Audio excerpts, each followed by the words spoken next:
বৈষ্ণব খাওয়ানোর উদ্দেশ্য। আমি তো বৈষ্ণব নই। নমস্কার, আর একটি নতুন পর্বে আপনাদের স্বাগত জানাই কণ্ঠে আমি বর্ষালী। আর আজকের পর্বে আপনারা দেখবেন আমি সোজা চলে গেছিলাম কাকিমার সাথে আমাদের যাদবপুরের বিজয়শ্রী মন্দিরে। মন্দিরের ডান হাত বরাবর এই যে রাস্তাটি গেছে, এখানে 12 ভূতের মেলা হয় লালকারের মাঠ ঠিক পাশেই। আর এদিকটা হলো বাঘা যতীন। তাহলে বুঝতে পারছেন তো আমি ঠিক কোন মন্দিরটির কথা বলছি। হ্যাঁ, এবার ভেতরে গিয়ে দেখুন কি অমায়িক পরিবেশ। সারা বছরই চলে, কিন্তু জ্যৈষ্ঠ মাসে এখানে রাধাকৃষ্ণের একটি বিশেষ অনুষ্ঠান পর্ব চলে। আর সেই অনুষ্ঠান পর্বেই আজকে এসছি জ্যৈষ্ঠ মাসের শেষ রবিবার খাওন দাওন করতে। মানে ওনারা প্রসাদ খাওয়াচ্ছেন। আর সেই প্রসাদ খাওয়ার কারণ কি জানেন? বলবো পর্বের শেষে আপনারা জানতে পারবেন এই এত দূরে খাওন দাওন করতে এসছি কেন।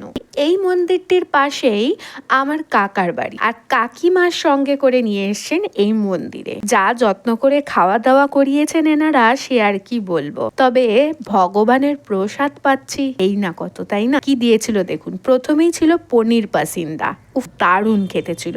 আমার এমনি ঠাকুরের ভোগ খেতে দারুণ লাগে। আপনারও ভালো লাগে তো? যদি ভালো লাগে তাহলে এই গোটা পর্বটি কিন্তু আপনার জন্য। দেখুন কি কি খেয়েছি আমি। আর আপনিও যদি চান এই ভোগ গ্রহণ করতে, তবে আপনাকে একটা বছর অপেক্ষা করতে হবে। তার কারণ আবার আগামী বছর জ্যৈষ্ঠ মাসেই এই রকম ভাবে বসে ভোগ খাওয়ানো হবে। পোলাও আর পনির পাসিন্দা খেলাম, তারপরেই চলে এলো কচুর শাক। আহা, কি স্বাদ যে ছিল!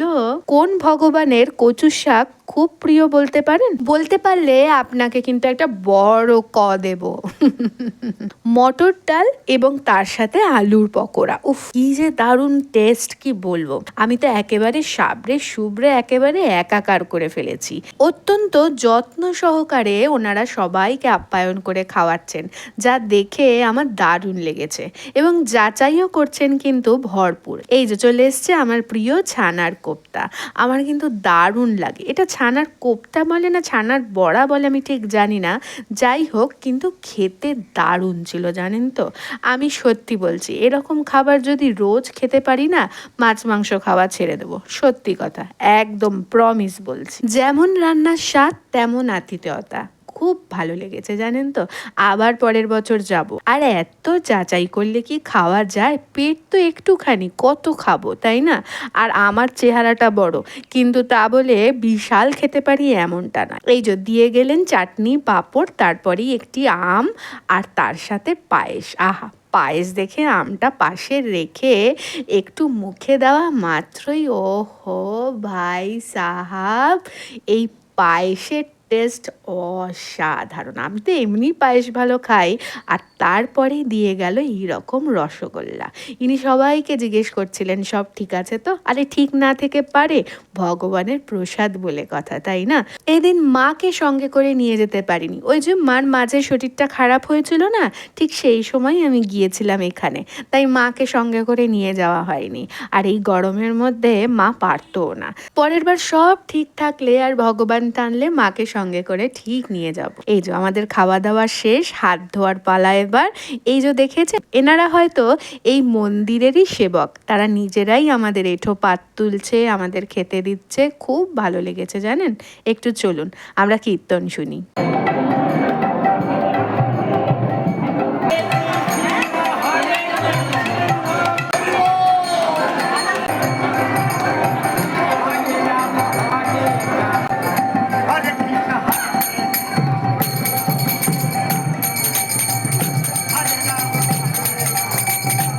এই নীল শাড়ি পরা ইনি হলেন আমার কাকিমা। তার সঙ্গে যাদেরকে দেখতে পাচ্ছেন তারা তারই আত্মীয়। কাকিমা কৃষ্ণ ভক্ত এবং তিনি এই মন্দিরে নিয়মিত আসেন হরিকীর্তন করতে। আপনারা এতক্ষণ যে ভালো ভালো খাবার দেখলেন আমি বসে বসে খেলাম। এই যে ভান্ডারাটি হচ্ছে অনেকেই কন্ট্রিবিউট করেছে, কিন্তু তার মধ্যে আমার ঠামিও রয়েছে। এই ঠামি রয়েছে বলেই কিন্তু আমার আরো আশা এই মন্দিরের এই ভান্ডারা উপভোগ করার জন্য, তাই না ঠামি? তো তোমার এই ভান্ডারা করার পেছনে কারণ কি? কারণ আমার বৈষ্ণব খাওয়ানোর উদ্দেশ্য। আমি তো বৈষ্ণব নই। ঠাকুরকে যে ডাকে সেই বৈষ্ণব। আচ্ছা, ঠাকুরকে যে ডাকে সেই বৈষ্ণব। যে গোবিন্দকে ডাকে সেই বৈষ্ণব। আপনারা পর্বটি যখন দেখলেন শেষ পর্যায়ে এসে আপনারা বুঝতে পারলেন যে আমার এই খাওয়া দাওয়ার পেছনের কারণটি কি। আর আপনারাও যদি চান এখানে এসে খাওয়া দাওয়া করবেন, তবে আপনাদের একটা বছর অপেক্ষা করতে হবে। আবার সামনের জ্যৈষ্ঠে আমার ঠামি তো অবশ্যই ভান্ডারা আবার দেবে, উনি আর শত আয়ু লাভ করুক, আপনার আশীর্বাদ করবেন। এবং প্রত্যেক বছর জ্যৈষ্ঠ মাসে কয়েকজনকে ঠামি খাইয়েও দিতে পারে, ঠামির কোনো অসুবিধা নেই। আর বাকিরা কিভাবে খাওয়া দাওয়া করা যেতে পারে এই মন্দির থেকে এসে জেনে যাবেন। আমি ডেসক্রিপশনে সব ডিটেল দিয়ে দেবো। কেমন? টাটা।